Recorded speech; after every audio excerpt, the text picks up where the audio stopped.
Hey, Scott Lara, president of militaryfairs.com, your one-stop shop for travel. If you're a member of the military, if you're a veteran like I am, or a family member of a military person, militaryfairs.com.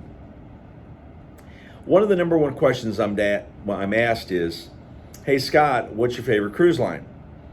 And that's a tough question to answer because I'm almost 63 years old. My wife and I have been married 40 years. We have 2 adult kids, and we have 3 grandkids. So it really depends on what kind of experience you're looking for. Now, Marty and I have sailed over 150 days on Holland America Line. We love it. We sailed most of those days on the Maasdam, which is now gone. But we've also sailed on New Amsterdam, we've sailed on Uredam, we've sailed on Oosterdam and Westerdam. And so those are not mega ships, no rock climbing walls, no skating rink, nothing like that. They're 5-star.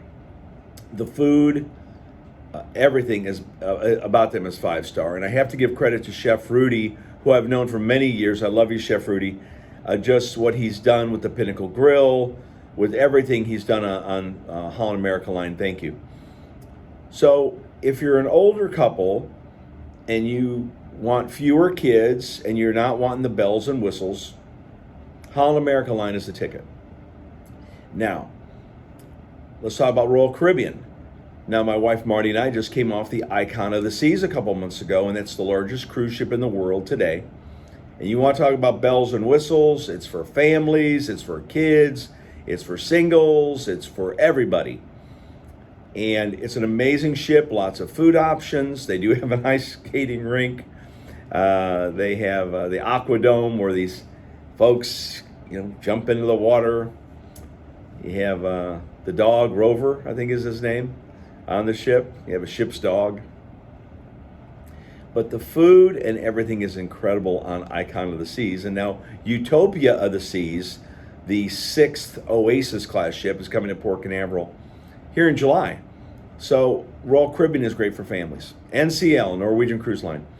I've only been on them for a couple theme cruises, the Groove Cruise and the Blake Shelton Cruise. And again, it's family friendly and so forth, so they're okay. I haven't sailed them recently, but they're okay. Carnival, the fun ships. Now, you're going to hear a lot of things about Carnival. Oh, kids running wild and drunk people. But my wife and I have all over 80 days on Carnival, and I love Carnival. We have a Carnival ship right here in Jacksonville, the Carnival Elation. So Carnival is fun, lots to do, the food's good. And of course, if you go on the Mardi Gras, that's a bigger ship.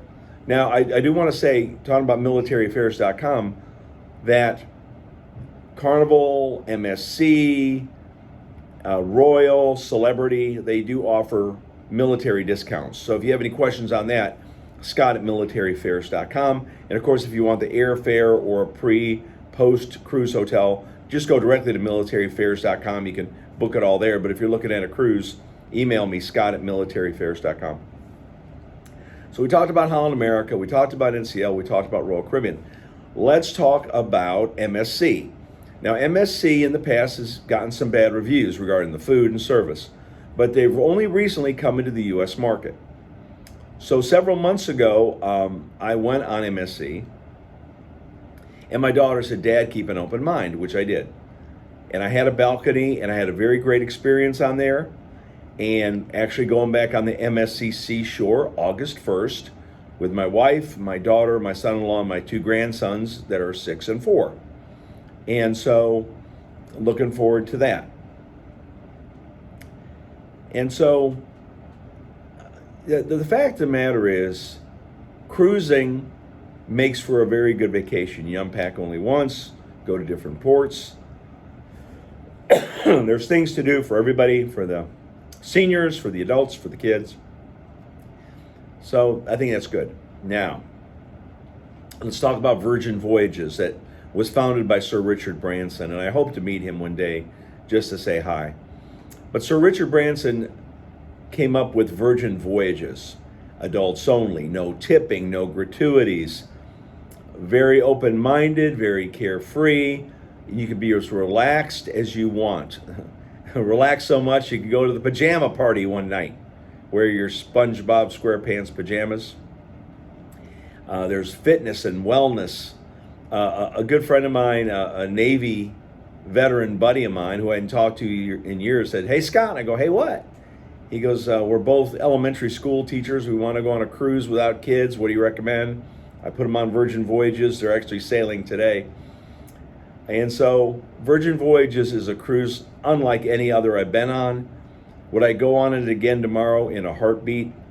The crew, the food, everything is very tech savvy. You know, you better know how to use your phone. You got to use your phone and the app to book the restaurants and so forth. But Virgin Voyages is an amazing cruise line. Now, you may ask me about river cruises. Well, I haven't had a chance to experience them yet, and I've been talking to people at Viking and other places, and I need to definitely experience them and share that with you. I also want to share with you like an Antarctic cruise, Drake Passage. I think that'd be kind of cool. I want to go to Bora Bora. I think was that Fred Olson? I think they go there. I'd love to go to Bora Bora. But of all the places I have been to, and I mean, my wife and I went on a 14-day Southern Caribbean cruise on Holland America. Aruba, Bonaire, Curacao, Martinique, St. Bart, St. Kitts, San Juan, St. Thomas. And those longer cruises are great. But again, you have to have two things, time and money, to take a longer cruise. Now let's talk about a transatlantic cruise. The last transatlantic cruise I went on was when I was in the Navy, and I did a couple of those. But some friends of mine just took a transatlantic cruise, went from New York over there to Europe. And, 6 sea days or 5 or 6 sea days is a long amount of time. So, definitely have, if you're going to read a book or whatever. But I wouldn't mind a transatlantic either. I mean, I've been in bumpy waves and winds on a transatlantic in my Navy days, but with these larger cruise ships with the stabilizers, shouldn't be much of a problem. So to wrap it up, what I'm trying to say is, this is near the end of June. It is not too late to book your cruise vacation. Now, before I forget, I know what you're going to ask me. Hey, Scott, what about hurricane season? Well, the fact of the matter is, this is 2024. The cruise lines have spent billions of dollars in technology to make sure that their ships, passengers, and crew stay safe. And you have to think, the cruise lines don't want you sick. They don't want you throwing up in the hallway, because that's not going to make for a fun vacation for you. And they're not going to be making money in the casino or anywhere else on the ship. So they want to keep the ship out of harm's way. Now, I will tell you, on my Virgin Voyages cruise last year, we did hit like 40-mile-an-hour winds and like 12 to 15-foot seas. And it was a little bumpy. We weren't able to go to a couple ports, but we were able to go to Bimini, which was good. But sailing during hurricane season, it's not a big deal. Just pack your Dramamine or pack some Pepto-Bismol and just have a good time and enjoy it. Don't think about it.